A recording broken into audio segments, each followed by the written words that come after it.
Pamumuno 2025. Pamumuno 2025. Alright, ito na po mga kabahagi ang ating Pamumuno 2025.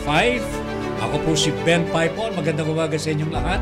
Yes, good morning! Ako po ang inyong lingkod, Met Sanding Minion. At samahan niyo po kami sa isang oras na naman na dito po sa ating programang Pamumuno 2025. Mga kabahagi ang ating pong panauhing pandangal sa ating Pamumuno 2025 ay isang kababayan po natin na hitik na po sa paglilingkod para sa ating kalikasan. Mm-hmm. Siya po ay mula sa kanyang pagkabata ay nahubog na po siya sa pag-aalaga at for the conservation of our environment. Mm-hmm. Kanya natutuwa po tayo sapagkat in these days where our environment is endangered, para bang endangered species na po ang ating environment po. Meron po tayo mga kababayang lumilitaw na nag-aalaga sa ating kalikasan. And ito pong guest po natin is an environmentalist advocate po sa environment po natin. Mm-hmm. At siya po ay graduate din po, Bachelor of Science and Accountancy. Yeah. Ayan. Mm-hmm. Ipakikilala po namin sa inyo ang ating kandidato pang senador under the Bunyog Pagkakaisa Party. Met? Yes, let us welcome mga kabahagi ngayong araw na ito.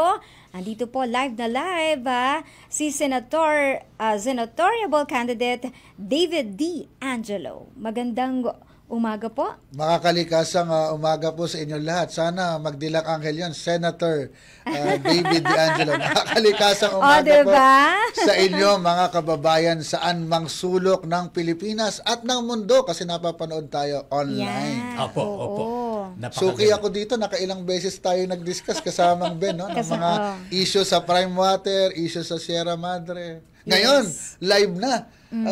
Kasamang Met, mas pogi pala si kasamang doon sa personal, no? Wow! Parang battery idol lang. Hindi po niya ako binayaran. Hindi rin po ako nagbayad. Correct, oo. Alright, anyway. David, if we kung pwede namin kayong tawaging David or Senator David. Ayan. David. David sa harap ng mga gulayat na trapo. Si David.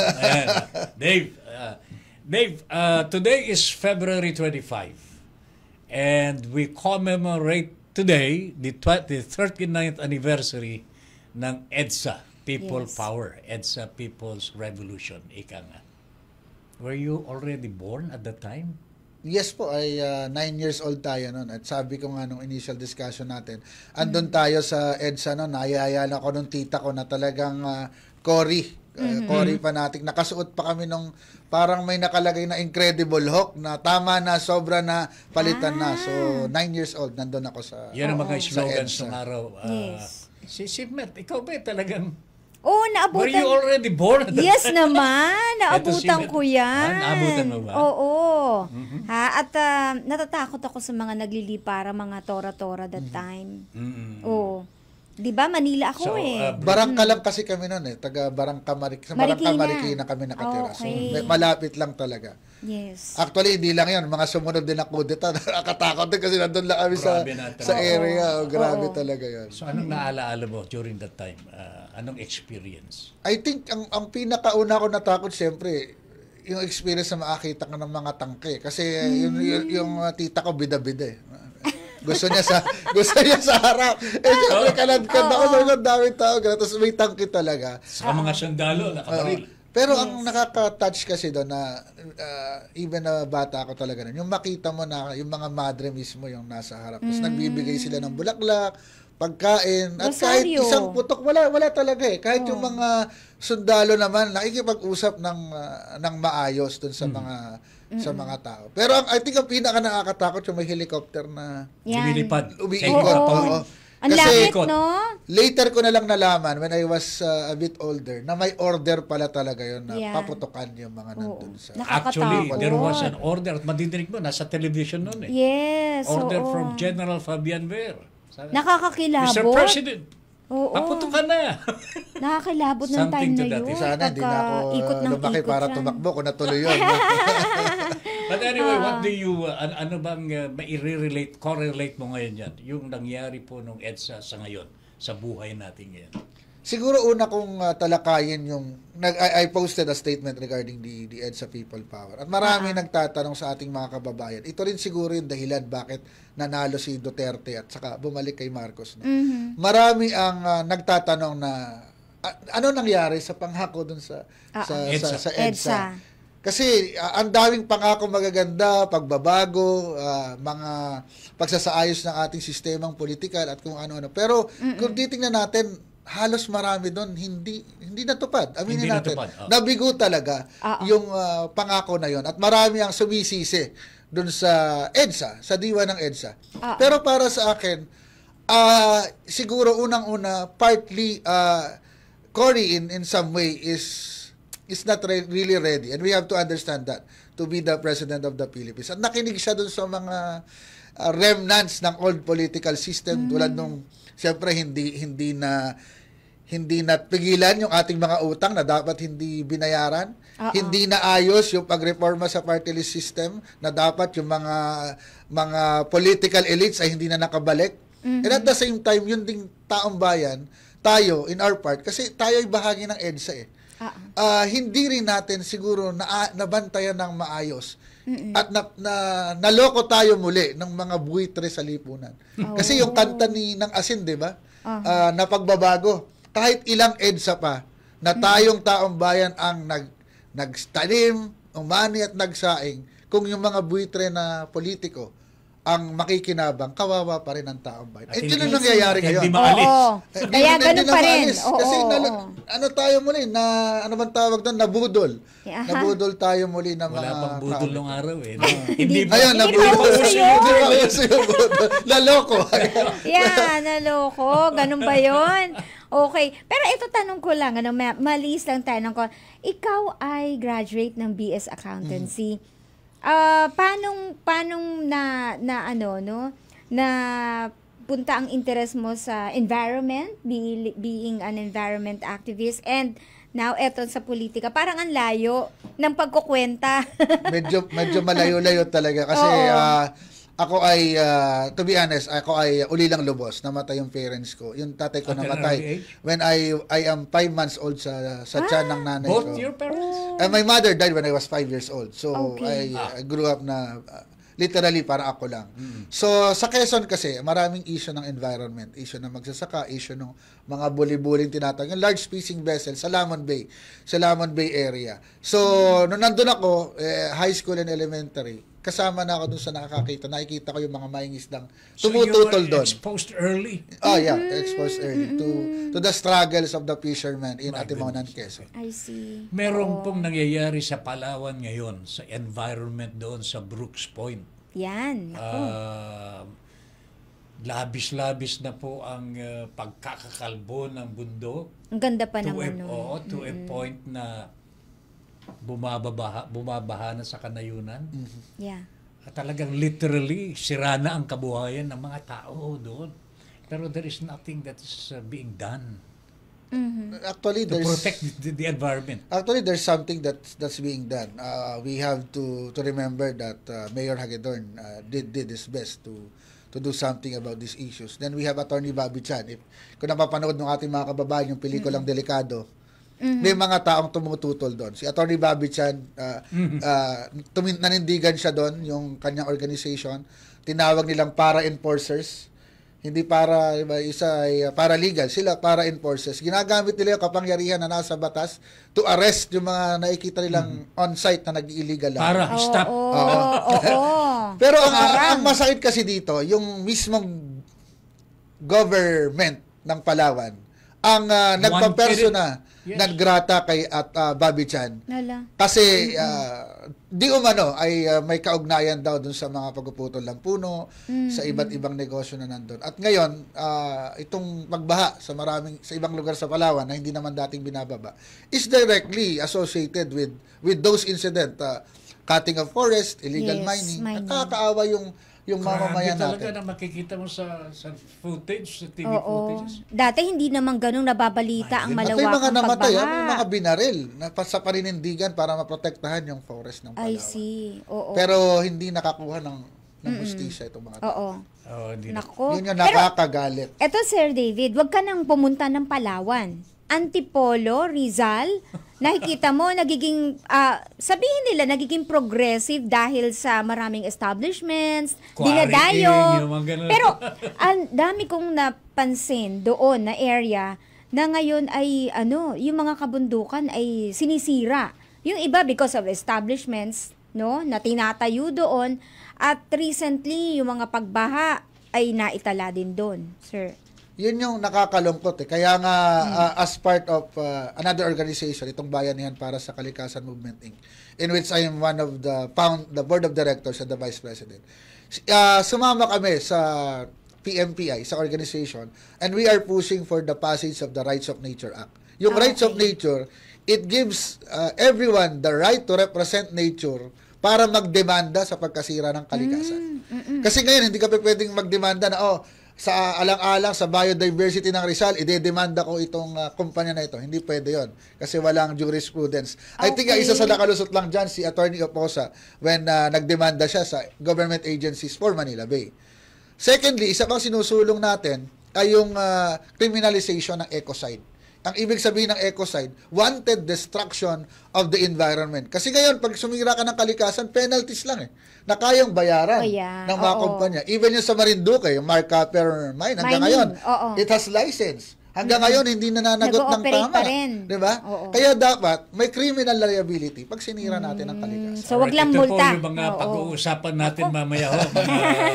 Panghimagas pa lamang ito. Yes, panimula pa lang, mga kabahagi. This is the only time na nakakarinig ho tayo ng yung accountability talaga sa pagsira ng kalikasan po natin. Yeah. Nakakalungkot kasi, kasamang Ben, kasamang Meto, ang nakakalungkot kasi dito, sa issue ng marami, lalo na sa eleksyon, hindi na papag-usapan ang kalikasan. Kasi sinasabi, hindi naman yan tatama sa bituka namin, hindi naman mahalaga yan. Pero the mere fact is, ang kalikasan, buhay yan eh. Pag nawasak yan, mahirap yung ibalik. It affects agriculture, it affects water, it affects your life, it affects health, it affects everything of everyday life. Pangkalahatan. Kayong alis. Pag-uusapan pa po natin ito, detalyado ho sa pagpapatuloy ng ating Pamumuno 2025. Pamumuno 2025. Pamumuno 2025. Bilang plano ng ating kandidato pang senador under the Bunyog Party List. Party. Bunyog Pagkakaisa Party. Iba pa yung Bunyog Party List, Yung Bunyog kasi is ay marginalized party running under the party list. So Bunyog Pagkakaisa is both a political party and a party list, number 87. Pero ano ba ibig sabihin talaga ng bunyog? Bunyog is from the Bicolani word na buronyog, meaning pagkakaisa. Magburunyog tayo, magkaisa tayo. Magbuklod. Which is, yun ang kailangan ng ating bayan ngayon. Magkaisa lahat ng mabubuting persa laban sa persa ng kasamaan at ng kadiliman. Para may liwanag sa dilim. I remember when I was still with Radio Veritas, that was the name of the title Bunyog. Of my program. Buklod Bayan. Buklod Bayan. Anyway, okay. Pupunta na tayo dito mga kabahagi. Kanina, this is kumbaga sa ito, talagang walang karapatan ang kalikasan sa batas. Kumbaga sa ano na ito, kaya pala pwedeng putol ng putol, babayaran mo na lang pinutol mo, pero wala kang may mga batas naman protecting the environment. But it is penalized. Mas marami Only doon penalize lang. Magbumulta ka lang. Oo, walang Pero kulong. hindi ka makukulong. I think may mga pagkakulong pero very minimal. So what do you intend to do? Yan. Kung Kung sakasakali. sakasakaling Ayan. ang taong bayan Kayo maluklok magkaisa, na. Yan. magbunyog-bunyog. Oo. Magkasama-sama. Magkasama-sama. Ang una natin kasi gustong gawin kasamang Ben, kasamang Met, ay yung i-address itong sinasabi naman ni Pangulong Bongbong Marcos na mahalaga yung climate change. Tapos nasa atin na rin yung loss and damage. Kasama tayo doon. Isa tayo sa namumuno ng loss and damage. Pero hanggang ngayon, it's a weird thing that we have not declared a national climate emergency in the Philippines. Na ito ay nung panayam ko, nakausap ko ang isang DENR USEC sa event sa Philippine Environmental Summit.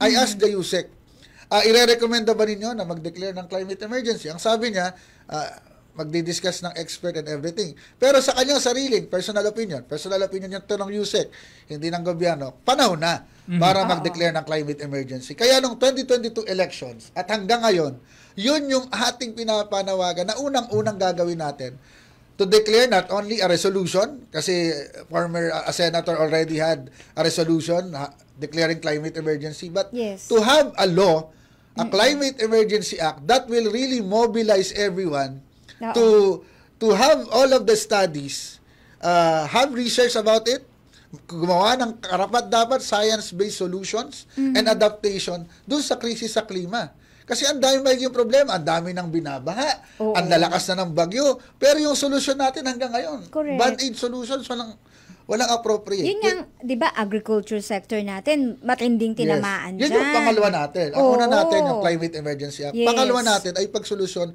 sa food crisis. Kasi hindi lang dapat food sustainability, ito dapat food sovereignty.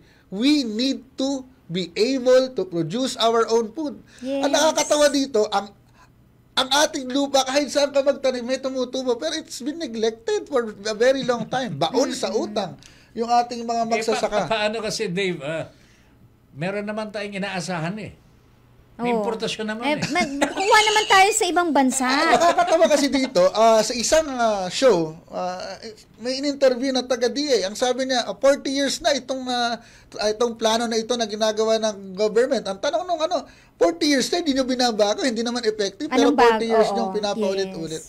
The mere problem kasi is most of those in the government, even our senatorial, current Senate, most of them, hindi naman nila alam itong mga isyong to kasi hindi naman nila ito naranasan. Hindi na naranasan na hindi pa yata problema sa pagkain.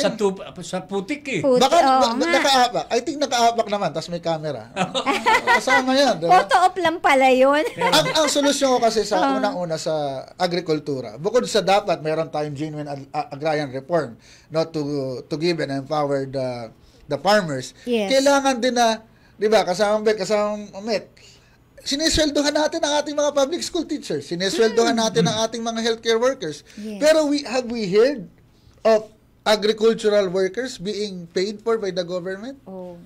Wala. Kasi kung mahalaga ang kalusugan, mahalaga ang edukasyon, hindi ba pagkain mas mahalaga? Paano ka makakapag-aral ng maayos? Diba? Paano ka magiging healthy kung wala kang nakakain na maayos? Yun. Diba? Merong isang naging panauhin po namin dito na gusto ring pumalaot sa larangan ng politika.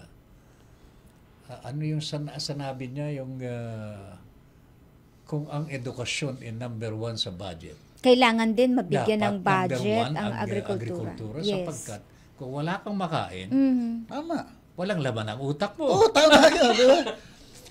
Tama. Hindi mo ma-absorb lahat ng tinuturo ng mga estudyante sa mga estudyante, di ba? This could be done. At this point in time, talagang sa ngayon, Dave, we go back kasi 39th anniversary ng EDSA Revolution, talagang nagpundar ang taong bayan, nagkaisa ang taong bayan para putulin ang sinasabi nilang evil in the society. Today, we see that again. It is happening. It is happening. And ang line-up po ngayon ng ating mga kumakandidato sa larangan ng politika, makikita mo, they are almost the same. As it was in the beginning, is now and ever shall be. May magagawa daw sila. Di sana ginawa na nila. Nung time na sila. Ang akin lamang dito, Dave, you and the new generation, ano ba talaga ang pwede ninyong gawin Yes. para maituwid na ang dapat ituwid? I think ako, Putulin ang mga evil activities of the past. Is that possible? posible yan. Kasi ako, I think, pag nanalo ako, kasama Ben, ang iniisip ko, ito yung aking first and last term. Wala akong pakialam kung magre-re-election ako. I just need to do what I promised to do.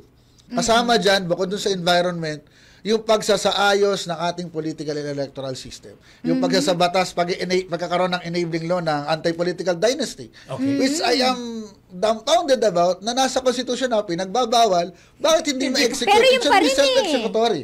Ha? Dapat, Oo. sinabi na sa konstitusyon, bawal ang political dynasty, basic definition.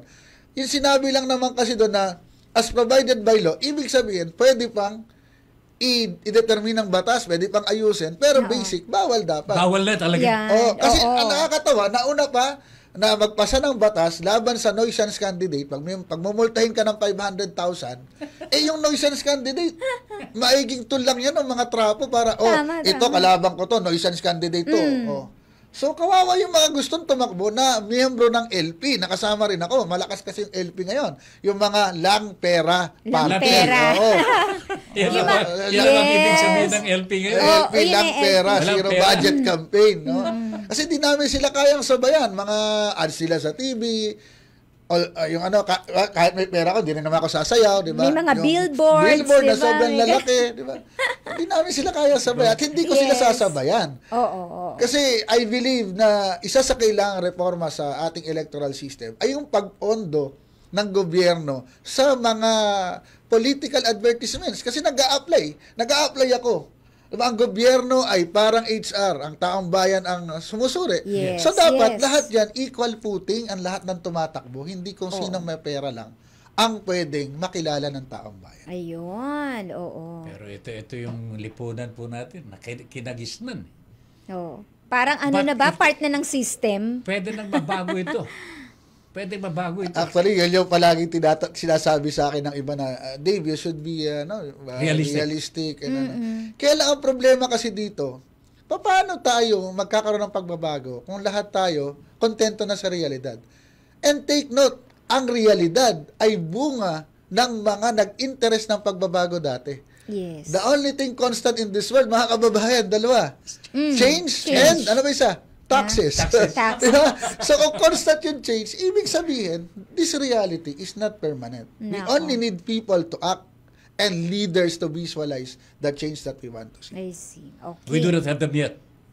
I think we have them yet. The people just need to elect these leaders. Mm-mm. So ito ang problema ng mga botante ngayon, electors. Kailangan the talagang- responsibility Oo, pumili. now lies with the Oo. electorate. Is that what you're telling Isa yun, responsable to ng mga boboto na dapat ay bumoto sila ng tama, bumoto po kayo ng tama.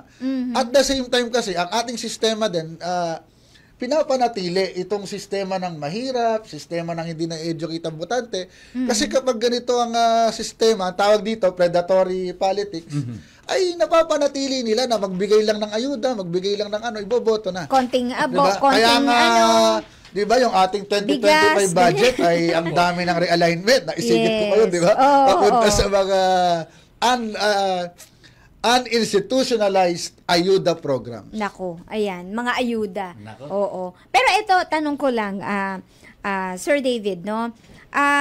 Yung pong sinusulong sa angulo naman ng pagsulong sa modernization, no, ng mga transportation natin. Sabi nila, paano mo isusulong yan? Mahal naman ng pagkayaan ay patuloy, no? Na ginawa mo. May mga kumukontra, sabi, mahal naman ang gasolina. Mahal naman yung magiging outcome nito kung sakalin na ipapasa rin sa mga consumer. Papaano yon? Kasamang Met, ang pinaka-problema kasi dito, yung modernization, kahit yung kasama natin na tumatakbo sa Manibela, hindi kami tutol dito sa modernization. Ang problema dito, unang-una, this is not even a law. This is an order by the Yes. Department of Transportation. Oo. Yung modernization program ay may injustice sa mga kasalukuyang tsuper at nagmamay-ari ng mga jeepney. Unang-una na lang na violation, ang kooperatiba, pinwersa kang sumali sa kooperatiba. And basic in a cooperative law, na ang kooperatiba ay voluntary. Oo. So, bakit in-endorse? Kailangan kayong sumali, Lahat kayo. kailangan kayong bawal yon. So, bakit? Paano nakakalusot yon? Pangalawa, meron akong kapitbahay sa Valenzuela na ang sinabi ay nagkakaroon ng patong ng 1 million pataas ang isang per unit ng modern jeepney. Nakaramihan naman ay hindi modern jeepney kasi minibus. Minibus nga. Kaya nga, PUV modernization. Pangatlo, sinasabi ito ng ilang kasama natin sa mga reform movement na bakit daw ayaw pumayag, hindi daw bahagi ng kultura yung jeep. Pero the thing is, this is part of our tourism. Bringing in tourism. And there are a lot of local designs that are jeepney pa rin. Aircon, maganda, pero hindi pinapansin. Bakit? Simple kasi ang tanong ng marami dyan. Ang lagay ba di ba? Meron ba ako dyan? Ang lagay. Yun ang problema. Sabi ko na. So, gagawa natin, susuporta tayo sa paggawa ng batas. Isa sa batas natin yung POB modernization upon consultation with all the stakeholders. And it should be a law that is just for all of the stakeholders. Kasama yung mananakay na mamamayang Pilipino. Dapat isama yung ngayon nga, dapat. Nagreklamo ang taas ng pasahe. Bakit hindi tanggalin yung tax doon sa mga POJ? Tanggalin nila yung tax doon. Di ba? O mag-i-retain sa private vehicles, tanggalin sa POJ. Yes. Bababa yung pasahe natin. Pero ang tanong ko ngayon, bago tayo mag-break, no? Yan, Bago sige, tayo mag-break. i-beat natin yan. Bakit ang pamahalaan po natin parang wala nang control sa paglalagay ng presyo ng mga commodities po Naku, natin? pataas ng pataas, ano? Bigas, gasolina, diesel, and so on and so forth, pati power, parang wala nang pakialam ang ating gobyerno. Basta dinikta ng negosyante, okay na sa gobyerno natin. Bakit po ganon? Mamaya po. Yan. Medyo Bitin natin yung question na yan. Ako, para sagutin makapag-isip, ninyo yan, Sir David, ng gusto. Nahalata na po ba ninyo yan? Yan. Para Halata. tingnan, di ba? Gasolina, every week, pabago-bago. Walang say ang gobyerno natin. Di ba? Bakit Sige. po ganon? Yan. Ang gobyerno po ba natin isinuko na sa mga negosyante ang kapangyarihan to regulate Yan. prices? Wala na. Pamumuno 2025. Pamumuno 2025. Balik tayo mga kabahagi sa ating Pamumuno 2025 at ang ating special guest for today, senatorial candidate ng Bunyog Pagkakaisa Party, David D. Angelo. Angelo ba? Angelo. Angelo. English talaga. No? Yes. David D. Angelo. Ayan, senatorial candidate. Pag-senador po natin ito. Yan, ng oo. Bunyog Huwag Pagkakaisa niyong kalimutan. Party. Kanina po, bago tayo Nabitin tayo. nag-break, ay meron tayong iniwanang tanong kay or concern ng ating lipunan kay Mr. D'Angelo. At ito po ay may kaugnayan sa pagprepresyo ng mga commodities, ng mga mahalagang bagay dito sa atin. Katulad po ng gas, gasolina, bigas, and so on and so forth, agricultural products. Napapansin po natin na parang wala na sa kapangyarihan ng gobyerno ang paglalagay ng mga presyo nito. The Department of Agriculture is, and even the Department of Trade and Industry, badtulot pa na magbigay ng SRP. In other words, parang yung concern pa nila sa kapakanan ng ating mga maliliit na mga mamamayan ay nawawala. Parang puro monitoring na lang. Nandoon na lamang po Yes. sa mga malalaking negosyante. Yan. Sir David, what is your thought on this? Pakiramdam ko, kumakandidata ko presidente dito. It's about time because you're next to the presidency. Yes. Mataas na actually, posisyon. the question ng is more on an senador. executive question. Pero yung palagay ko, balay natin in the future. Diba? Balay mo nga, Hindi natin alam. Pero ang problema kasi, itong mga bagay na ito ay hiwa-hiwalay. No? Unang-una sa presyo ng kuryente. we are dependent on, siyempre, on forces that are beyond our control. Like sa gasolina, like yung gera sa Ukraine, sa kuryente, yung presyo, pagtaas babari ng presyo sa WESM, kung saan nakakuha yung mga bagay na yan. Sa agrikultura naman, miyembro tayo ng WTO, at isa-isahin natin, siguro. Una-una doon sa agrikultura, I think ang isa sa nagiging problema dito ay yung scheduling and coordination with the local producers. Kasi hindi ko maintindihan, nag-export ka, nag-i-import ka, papunta sa Pilipinas, at the same time, may umaani bigla. Yan, So paglabas mo sa market, kawawa yung local product. Yung local Tapos tinatapon. farmers So, natin. I think there's a problem of proper coordination with the Department of Agriculture and other agency which should be resolved immediately. Okay. So, kailangan ayusin yon. Pangalawa sa kuryente. I think yung kuryente, unang-una, excuse me, nalalaman ko lang to, there are many renewable energies sources in the truck line. Gawa na. Pero hindi makapag-provide ng enerhiya sa consumers kasi ang NGCP hanggang ngayon ang laki-laki ng backlog nila. Hindi makapag-provide ng energy sa grid kasi yung transmission ay kulang na kulang. So, isa sa pwedeng gawing solusyon para bumaba ang kuryente, napakaliwanag, ba't hindi magawa? Bakit hindi? Una, it's either pababain mo yung VAT. We have the highest VAT in Asia, I think. Or, tanggalin mo yung VAT na yan sa residential consumers. Kasi, commercial consumers can pay for it. Nagge-generate sila ng income. But the residential consumers, bakit mo nilalagyan pa ng VAT? Tapos, bukod sa VAT, nilalagyan mo pa ng, charge mo pa ng system loss. Hindi naman namin kasalanan yan. Kaya pa yung mag-aano ng system loss. And coupled with that, with this predatory fake electric cooperatives. Sinabi ko na ito sa isa sa ating interview. Ang daming fake cooperatives at pag nanalo tayo, mga kababayan, pag ibinoto ninyo ako, yung mga nandyan sa mga electric cooperatives, bubusisiin natin yan, aayusin natin yan, pananagutin natin lahat nung nagsasamantalang electric cooperative. Kasi taga-Quezon ako yung Kiselco. Kaya ako natalo nung tumakbo konsyal kasi yun ang una kong gustong ayusin.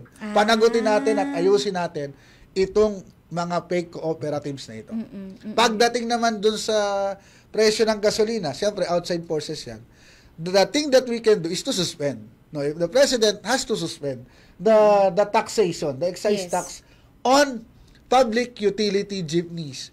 Para wala na silang tax, bababa yung charge ng gasolina sa kanila, hindi mo na kailangang magtaas ng pasahe. Kasi I think ang proposal ngayon is 15 pesos sa traditional and 17 pesos sa modern jeepney.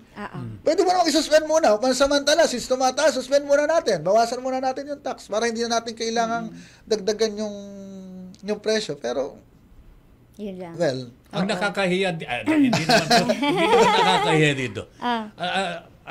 Alam niyo mga kabahagi, yung sinasabi po ni Sir Dave, no?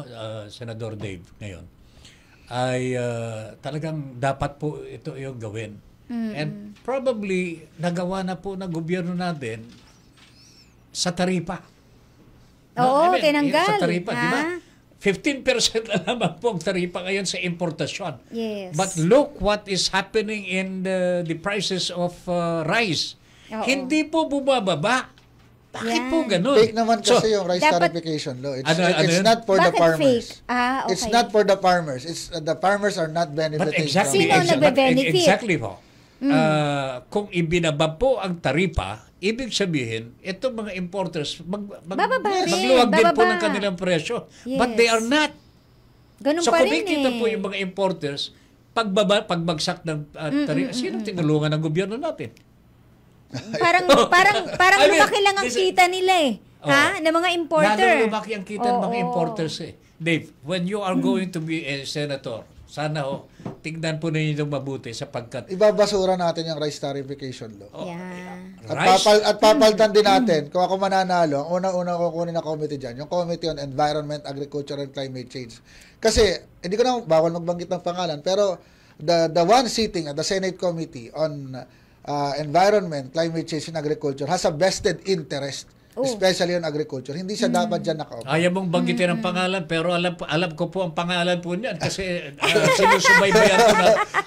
I'm sorry, but we have to say very disappointing. The chairman of the Committee on Agriculture dyan sa Senado po, Cynthia Villar. My goodness, I mean, anyway, nabanggit Yun na yung, rin. yun yung una kong, yun yung gusto kong maging member, or kung ayaw man, halimbawa, minority tayo, siyempre hindi tayo pwede maging chairman, pero kung papala rin tayo maging member, Miyembro. ayusin natin yung mga inuupuan nila dyan at hindi sila nagbibigay ng tamang tulong sa mga kababayan natin. Diba?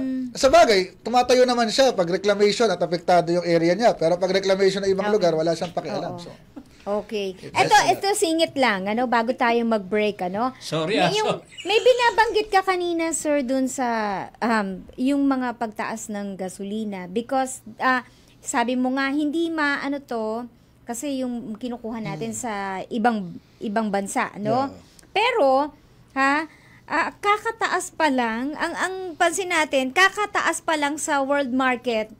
Bigla nang sumabay tayo, di ba may buffer tayo? Di ba meron tayong imbak bago tayo kumuha naman sa labas? Tama yan. I think what is missing here is the transparency on the pricing. Yeah. Kung saan ba nagkakaroon ng pagtaas. So I think there's no transparency in the government. Paano makikita ng taong bayan, at least ng normal na tao, ng stakeholders dun sa industriya na yon, kung tama ba o hindi ang pagtaas. Kasi I think meron tayong malaking problema din sa consumer participation sa ating various industries and Kaya services. dapat aware sila. Yes. Alright, Okay, anyway, sige. mga kababayan, ito pasimula pa lamang sa mga maraming mga concerns Yes. ng ating bansa sa kasalukuyan. Itag-umpisa po tayo sa environment, napupunta na tayo dito sa pagkain, Yan, napupunta na ekonomiya. tayo sa power, Oo. napupunta na tayo sa langis. Ang dami po talagang mga concerns na dapat pong ayusin. Kanya nga lamang, it looks like hindi po tayo nakakapaghalal ng talagang totoo na mga lingkod bayan. Yan. Na siyang magtutuwid kung ano man Genuine. yung pagkakamali. Especially panahon ng EDSA Revolution.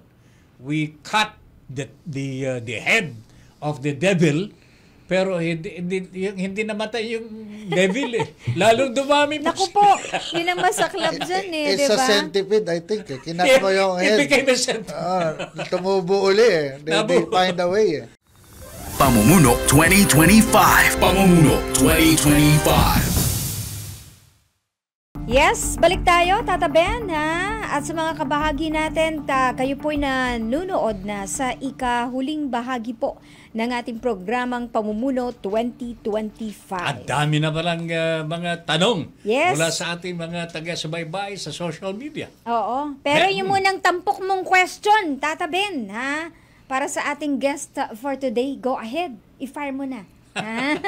Ano ba yung... nasagot na... Yan, ang Okay. ating matinding tanong para sa ating guest this morning. The question now centers on talagang your position as a candidate. No? Ano po ba talaga ang layunin ninyo? Bakit po kayo iboboto ng taong bayan? Please, tell them. Mga kababayan, mga kapakamamayang Pilipino, simple lang po kung bakit ako tumakbo. Kasi kagaya ninyo, sa loob ng 47 years na nabubuhay ako, sa loob ng 30 years na environmental advocate ako, pagod na po ako, sawang-sawa na akong magboto ng paulit-ulit dito sa mga kandidatong ito na palagi na nandyan. Sawang-sawa na po akong magintay ng pangako ay matupad nila. Kaya po tumakbo ko dahil gusto ko ng tuldukan ito, gusto ko ng makamtan ng ating bansa ang tunay niyang kalagayan. Mayaman po ang Pilipinas, pero hindi ba tayo nagtataka? Bakit hanggang ngayon? Mahirap pa rin po tayo. Ang pangako ko po ay para sa inyo. Pag nanalo po ako sa Senado, kasama po kayo sa aking tatanungin para sama-sama po tayong gagawa ng batas. Una, pagdedeklara ng climate emergency, pagresolba, pagsasaayos ng climate crisis. Pangalawa, pagsasaayos ng ating food crisis. Pangatlo, ang ating krisis sa edukasyon, susolusyonan po natin. Pang-apat po, ang ating krisis sa kalusugan. Yan po yung apat na krisis na una pa lang, sapagkat marami po tayong pulisiya na nakahanda po dyan. Sapagkat handa po akong maglingkod, alam ko po kung bakit ako tumatakbo, alam ko po ang kampanin ng isang senador. Handa po akong maglingkod sa inyo kahapon, ngayon, at bukas. Hindi ko po kayo bibigoyin. At kung mabibigo ko po kayo, handa po akong mag-resign ora mismo, mga kababayan. David De Angelo po, number 19 para sa Senado, under po ng number 87, Bunyog Party List. Ayan. Ayun, okay tignan nyo ang ganda ng mga ng mga plano pa niya, no? Para sa ating pamahalaan. Okay, so Senador, eto na. Ito na yung mga tanong ng mga kababayan natin. Yes, may mga questions. Matt, at, go. Oo, pero meron muna, mga pa-shoutout daw dito kay Mer Akala, Jimmy Mer Paipon. Akala. Parang kilala ko to Jimmy Paipon kapatid ko yan sa Mabuhay Islands. Mabuhay Islands, Cagayan Province. Cagayan, okay. Genesis Quezon, gayon din kay Caril Renia. Ayan, okay. Si Eden Pedralves, good morning Sir Ben and Mamet. Si Melito Rodelio Militante, I just asked the guest, do you believe that politics is a business, especially with the events that allegedly paid Congress for Sara's impeachment? Ay, may kinalaman sa impeachment ito. May kinalaman. Ayon kay Melito. Dave. Politics is not a business. If you elect businessman, then politics becomes a business. Becomes a business. Kaya wag po tayong mag-elect ng mga negosyante, mayayaman at trapo. Ayun. Mr. Okay. David, ano po ang mga pangunahing hakbang upang protektahan ang Sierra Madre? Uy, eto na yung talagang nanganganib po yata yun, lalo na sa panahon ngayon. Kailangan natin pong i-empower yung ating mga IPs na nandyan. Ihinto muna natin yung kaliwadam na sumisira dyan at i-review po lahat ng mining permits na may kinalaman malapit at nasa within Sierra Madre. I see. Okay. Si Lisel Caranza, hello po. Good morning. Mr. David, paano mo po pinaplano na makipagtulungan sa mga lokal na pamahalaan at komunidad upang ipatupad ang effective environmental policies? Ang plano natin dyan kasamang MET ay iripaso lahat ng environmental laws at gumawa po tayo katulad ng Local Government Code na isang comprehensive Philippine Environmental Code kasama po ang lahat ng local government units. Yes. Comprehensive Napaka-precise. na yan. Yes. Alright. Wala pa po tayo nun. Outdated na. PD pa yan ni Marcos. Okay. John Ray Gordove, maupay ng naaga po. May mga hakbang ka bang gagawin para naman maproteksyonan ang mga LGBTQ1 members? Salamat po.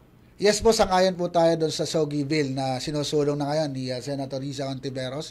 And we will support Senator Risa while, also considering the religious freedom, lalo na sa issue ng same-sex marriage. Oo nga naman. Medyo. Anyway. Pero we're pro same-sex marriage kasi lisensya lang naman yon. Kaya lang we still need to respect the religious freedom. Kung ayaw magkasal ng mga simbahan, hindi natin sila pwedeng persahin. We reserve this discussion. Yes. Until later. Tama dyan. Yan. Okay. Masipag itong si Melito Rodel, yung militante. Meron pang isang question dito.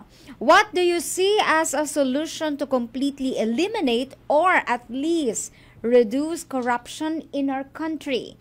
Are you in favor of reinstating the death penalty for corrupt politicians according to the will of the most of our Filipino people? Hindi ako sang-ayon sa death penalty kasi yung ating judiciary system ay corrupt din. So, kailangan nating ayusin din at padaliin yung ating judicial system. I think ang dapat nating gawin ay palakasin yung citizen participation sa mga anti-corruption agencies at i-depoliticize itong mga anti-corruption agencies na ito. Let's prevent corruption before it happens kaysa pa yung barilin natin, nakapangurakot na, nawala rin yung pera natin. Pigilan na natin yung corruption. I see. Napakahalaga yung sinabi ni Dave, Senador Dave. Oo nga. Etong corruption even in the judiciary. Nakakatakot ito eh.